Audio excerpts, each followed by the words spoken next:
Hi, I'm Rochelle and from Dreaming English, and I live in the United States near Boston and Massachusetts. Um, Yeah. my daughter and I started a YouTube channel to teach English almost 2 years ago, and Mhm. it's really a hobby. My daughter is 11 years old, so it's a hobby for us to make the videos and Yeah. learn how to edit them and all that. I know about you very well. I know about you very well. You are a YouTuber and you are a teacher, but it will better if you tell about yourself a little bit. Yeah, so I am a mother of two children. Two children. I have one daughter and she's 11, and I have a son and he is 17. And he's just finishing with high school and going to be going to college to study mechanical engineering next year. I work full time in a high school, and at the high school, I work with students that are applying to college and really work as an advisor to them to help them pick out what they're going to study, help them apply to the colleges, help them do the financial aid and stuff. And what else about me? I live in Massachusetts, as I said. I live near the East Coast, near Boston, where there's maybe famous MIT that people might have heard of, and Harvard and stuff like that. I'm not sure.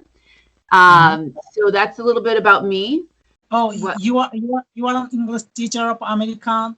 Are you teaching students in schools or college? So I teach them in the high school, and Oh, I don't teach them English. I really work with them on applying to college. So I work in the high school with them in their last year of high school, and really work with them one on one to help them, because here in the United States it's much more complicated to apply to university than it is in other countries. So um, we have these people like myself that are advisors that really help the students to do all the applications. yeah. And Okay, I see. yeah. Mm. But we have primary school up to 5 class, then middle up to 8 grade, then up to high. Then it's the secondary school from 10 to 16, and then between 16 to 18 there is something we call it college. And then after the 12th class, students doing degree, we call it graduation. And then they are going to university for a level of qualification in master, MPhil, PhD in a specific subject. Our education system is pretty well, primary, upper primary, then secondary. So what is your education system?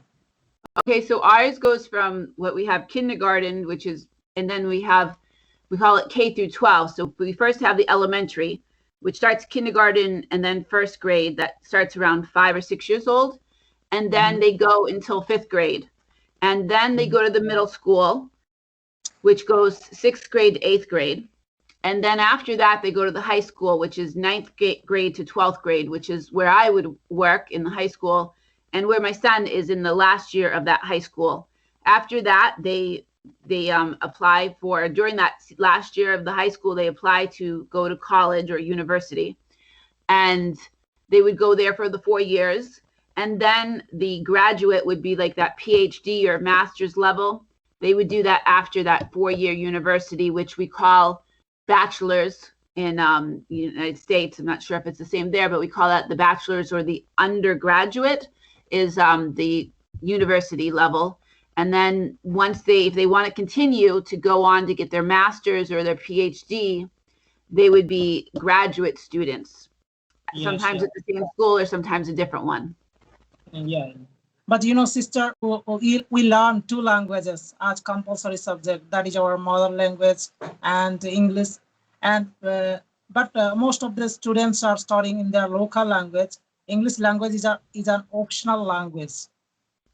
When we are going to apply for admission in schools or college, we choose the medium of language. But only English medium students studying in this language, and also English is our third language. Our official languages are Hindi, English, and in our state, our official language is our local language, but American students are reading only in English. You are talking with each other in English and doing work in government offices in English languages. You have no any other options on languages, so it is very simple to you for to understand everything. Uh, but uh, but in we are talking in our local language, that is Odia, Bengali, Marathi, Urdu. It is so difficult to speak English like you American people. Yes. Yeah. So yes, we speak all English, and most schools don't offer to study a second language until maybe that middle school time of sixth grade to eighth grade. But a lot of schools don't offer, in the United States, do not offer any languages until ninth grade, as opposed to the English. So here where I live, in about seventh grade, they're offered possibility of taking either Mhm. French, Spanish, or Latin, and then in the high school they can continue. Um, Mhm. it is most colleges in the United States want the students to have 2 to 4 years of a second language, but it's not always required. For instance, my son, because he studied electrical engineering in high school, he only took 1 year of Latin and he never took any other language, but he ended up getting into a university that really requires 4 years of Latin, but they made the exception because of his course load of having the electrical engineering didn't really allow him to take those 4 years of a second language. Yeah, yeah, you're right. But sister, in India, usually people prefer going to the private schools because they think that government school conditions are very bad, and they will get every aspect in private schools, but they like to do work in government offices in government sector. They don't want to start in government schools. I don't know why, but we can learn extra curriculum activities, and we can learn discipline, so many things in government schools. So so what is more common at your country, government schools or private school? How do you So get I your think, education? yeah, I think public schools are probably more common. We definitely have private schools. Myself, Mhm. my opinion was to go to the public school and save my money to be able to pay for the university for my children. And as somebody working with students that are applying to college, that I know colleges and universities look at each student, what was available to them at their high school. So if they went to a public high school, they want to see that that student took the most rigorous, the most difficult courses possible to them. And they just compare them to the students at their high school. They don't compare them to the students at the private school. So to me, it didn't make sense to pay that money for a private school for my children, instead to save my money for the university. Yes, That makes sense. Indian education and American education, there is very, and in my country there are three types of stream. You know about stream: science, arts, and Yes. commerce. For completion 10 standard, students will choose any one from these three options stream to study in college. And science students will do experiment topic science. Art students will get knowledge on history, geography, political science, and commerce students will study on business, economics, accounts, etc. It depends on the students. Some art students are getting the opportunity to do practical things in a specific subject. So which kind of education do you like, more practical or vocational? So I think it depends on the student. For my son, the vocational, the hands-on makes sense. He's been in robotics and he's actually built robots through his high school career, very hands-on, both designing them on the computer and actually building them, and like with the different machinery that you would use to make, the metal and everything. So he likes that hands-on. But some students, it's better for them to have that more, that more what we call liberal arts, like, the history and the arts and more of the book knowledge. So I think it depends on the student and maybe what they're going to do with their life. And so we have a mixture of both options. The university that my son will be going to will give him that option. Actually, he'll go to school for like 8 weeks, and then he has the option to work, and actually they call it co-op, so he would have the option to work in the field of mechanical engineering and get that hands-on as in addition to when he's in university. There's all kinds of labs, mechanical engineering labs, where he would be able to use the machinery and get hands-on experience there. Yes, if you compare to your education and our education, very difficult, very different things. And yes, our people are always studying. Our people are studying in college, in English.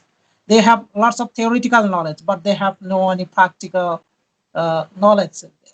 Only the students doing their graduations, and they are not doing anything after there. After graduation, they are not doing any self work. They are just spending most time only in study, only in theoretical knowledge. Yeah, and like I said, I think that it's a mixture here, depending on what kind of, like, for instance, MIT, which I'm not sure if you heard of MIT in Massachusetts. There, for the bachelor program, it's very theoretical, where it's book knowledge and such, and they don't actually get that hands-on until they get to the graduate level. So actually, my son applied to both MIT, and he actually didn't get into MIT, but he got into Northeastern, which gives a really hands-on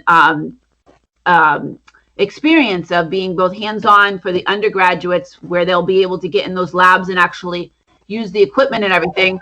In addition, it gives him that co-op where he'll be working in the field. And while he's disappointed to not have gotten into MIT, I said, well, you can go there graduate. I mean, when you go for your master's or your PhD. Yeah. Yeah, thank you very much for describing on the education system of your country and about languages. Yeah, thank you. I enjoyed speaking with you too, learning about education there. Thank you very much once again for having a conversation and joining with me. If you have a time, please let me know. I have a conversation with you in the future. Okay, thank you. I enjoyed it. Thank you so much. Okay, dear sister. Thank you very much. And take care of yourself and enjoy it. All right, okay. Thank you. Yeah, goodbye.